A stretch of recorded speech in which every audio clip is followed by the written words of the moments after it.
So welcome to Pillaging DVCS repositories for fun and profit. A little bit about me. I'm Adam Baldwin, not to be confused with this Adam Baldwin. I co-founded Ingenuity, a pen testing firm, a pen tester of webs, and I curate evilpacket.net. That's about it. So what the fuck is DVCS? For those of you that might not be familiar with what Git, Mercurial, or Bazaar are, they're distributed version control systems. They're source code management tools to keep track of revisions to files and crap like that. Sounds great. They're basically made up of a meta directory and a working tree at a high level. The meta directory is what we're going to be talking about today. The meta directory contains a bunch of really juicy information, and great, that's the high level overview. So what's the problem with this? That sounds like a great tool for developers and for managing revisions and things like that. The problem is that this is being used by developers and by operations to push web apps out to production. They're starting to, it's a really popular tool, right? Like git push, and now your shit's in production, right? The problem is that they're leaving these meta directories public, right? We're supposed to be blocking these. It's pretty standard practice to block directories. However, these are getting left in web roots, and as an attacker, we want to have access to all of this, the information that's in this repository. The situation might be we're doing a pen test, or we're an attacker, and we want to get some foothold on this site. This might be that foothold. And no, that doesn't say .gov. So, in the situation that I ran into, we were deploying a site. They left the .git meta directory in their web root, and I wanted to see, okay, what type of exposure does this create? And as you'll see later on, we can't just simply clone the repository out of the web root. It doesn't work that way. And so the first step is identifying repositories. Then we need to figure out how to extract information from those repositories. And then, of course, some random process, and then we'll profit, as you will see. So here's how we identify repositories. It's pretty damn simple. All three of them, Git, HT, Bazaar, and there's others. I focused on these three. They all have predictable file names. They all have something in the repository that you can access and then pull a regex match against. These are very lightweight files, is why I picked these. They have great patterns, they're lightweight, and there's other files that you could use, but they're a variable size, and it's a real pain when you have to download a couple meg file to pattern match against. As an example, example.com/.git/head, and it could be any directory. It doesn't have to be just the root. If you want to see the patterns that we're using, there's a plugin for W3AF for the web attack and audit framework scanner. Just go look at the code, and there's the patterns that we're using in there. Very useful for identifying these. As far as I know, there's no other scanners that are looking for these other source code. Please, if somebody knows of them, correct me and let me know afterwards. So we wanted to understand just how large a scope this problem was, right? If we who's doing this? And so we scanned the top million Alexa sites, and we found roughly 2,000 repositories out of those 1 million sites. So it's not real common, but as you will see, the impact and the information that we can extract from these repositories is pretty significant, extremely useful to an attacker, and gives you that foothold that you might need. Obviously, the most popular was Git out of all those, so that's what we'll demo in a bit. So once you've identified the repo, that you have a Git repository or an HT repository or Bazaar, you need to clone that repository. And you can't simply run, say, git clone and clone that URL. So here's the process that we came up with to actually extract data from the repositories. First thing you need to do is check for directory browsing. If directory browsing is enabled on the site, it's game over. You can simply wget the .git directory and then restore the repository, git, reset hard, and then you've got your contents. You got the source code, you get the entire tree. If that doesn't work, barring that, we need to get the predictable files. And there's an index file in every single one of them, an index or a dir state. That index file, that dir state, contains a listing of all of the stuff that's in that repository. And for a web application, that's the web root. That's all the crap that they're sticking in that web root, source code files and anything else that might be included. So even if you're not able to extract any additional data, you can glean a lot of information from just that single index file that's a predictable file in all instances.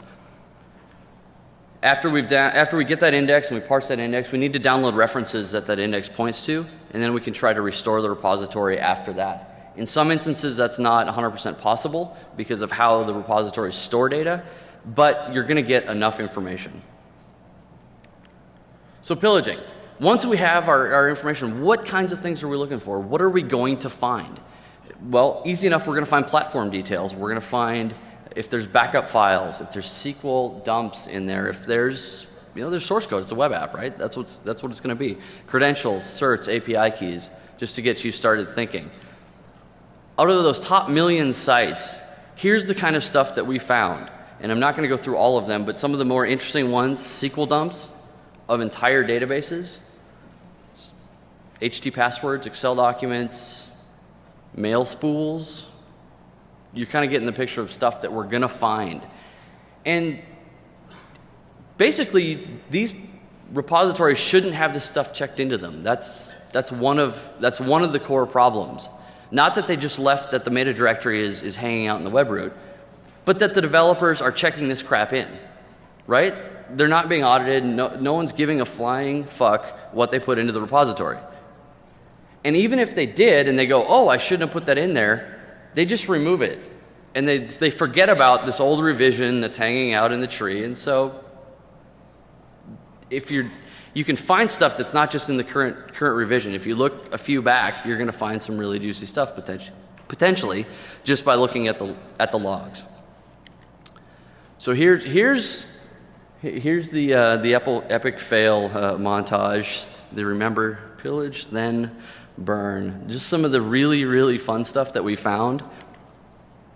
Database passwords in shell scripts. Database dumps. That does not say .gov. Shh. As well as user tables. Absolute piles and piles and piles of SQL dumps that people had done and just said, oh, we'll check them into the repository and push them to our Git server because that's cheap backup and it's a really good idea. Git ignore. The git ignore file or the htignore file, every one of these has a different ignore file, but they're really useful. It's the developer's way of saying we don't want to be bothered by this stuff in our repository, so we're going to ignore it. We don't want to be bothered, and we're not going to check it into our repository, but we're going to put a pattern into the ignore file. Well, it's a really good place to look because you're like, oh, these are the juicy things that you don't want us to know about, but now we know about it. It's kind of like the robots.txt thing. How about customer invoices? This particular site had, I'm pretty sure, every customer invoice that ever generated hanging out in their repository. They weren't predictable file names in the web root. You wouldn't have been able to easily brute force them with something like dirbuster or anything like that, but you could extract them from the repository. How about some API keys? Apparently they still use MySpace, Google API, Facebook, SSH key for their EC2 instance. Those aren't useful at all, are they? I don't know, HT passwords. This is a really interesting one as well. It's a German site that when you went to the actual file in the web root, it was HT password protected. And if you pull it out of the repository, you can obviously get that particular file. And I'd really be curious on the discussion. I'd love to have this discussion with the EFF on, is this actually bypassing access control? These files are public because they're in the .git directory. They're just sitting there. You don't actually have to bypass access control to access them. So what type of line are you crossing if you're accessing this stuff in the Git directory, in the meta directory? Coincidentally enough, these are account numbers and routing numbers for a very large pile of their customers. So yeah, no authorization required. How about credit card numbers and doc files? Seriously? What the fuck? Yeah, this was actually a non-US company, but so I don't know if PCI. PCI. Wow, that went fast. So we have a demo and then a tool release to automate all of this, because I really didn't give you any technical details, because I don't know. So demo time. Yay, look, demo. All right, so what I did was I pulled down the DVCS pillage toolkit. Once I push that up onto GitHub, you'll get the URL in a bit. What I included was a tool for BZR, HG, and BZGit and Curial. And I included the PyCloud scripts that we use to scan the top million sites, so you can just use them. PyCloud's very handy for scanning a lot of stuff simultaneously. And some regex, and that's about it. So to start out, I'm going to show you, so here's the Git directory of our target site. As you see, there's a lot of different predictable file names. We've got configs, we've got the index file, the object store. This is how Git stores all their crap, right? It's the SHA value of a particular file. And those are the files that we're going to go after. And so let's show that git clone there. Git clone.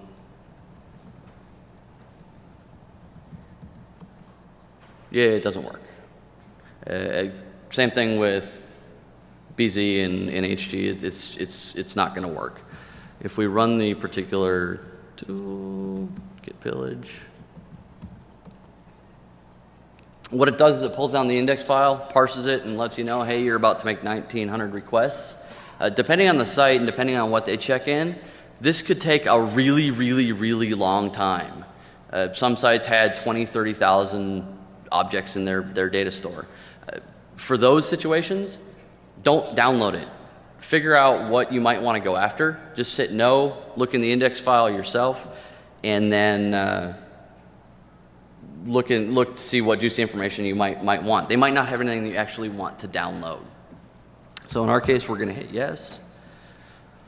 It's just a lot of annoying scrolling text.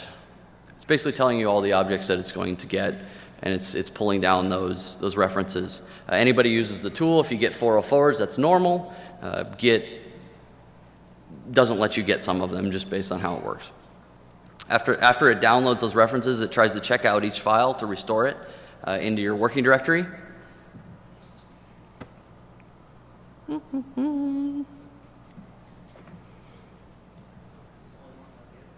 It works on Git, Bazaar, and Mercurial.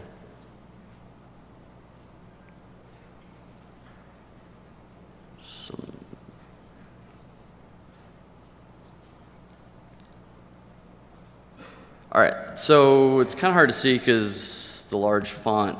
Once it checks out all the files, it's just going to run those file names against a regex file that we included in the toolkit, and I'd love some contributions to that, and kind of shows you, oh, these might be files of interest that you might want to go look at right away. Pretty cheesy, pretty error prone, as you can see. There's crap we just don't care about. I'm going to sanitize this file so you guys don't know who this is from. Well, first of all, there's all the source code for the site. Yay. So you've got everything in their web root that we're able to check out. So now you went from having no knowledge, of the site to actually having the entire source code tree for that web application, which is really, really, really powerful from an attacker's perspective. Let's sanitize the WP config. Right, this is a WordPress site, right? Let's hope that worked. There's some cookie hashes, database password. Again, all the crap that you'd find in a WordPress config, auth keys, all that stuff. Sanitize isn't in there, but that's something just so I could sanitize this file so you don't know who this particular site came from. It's just a random WordPress site. Let's see.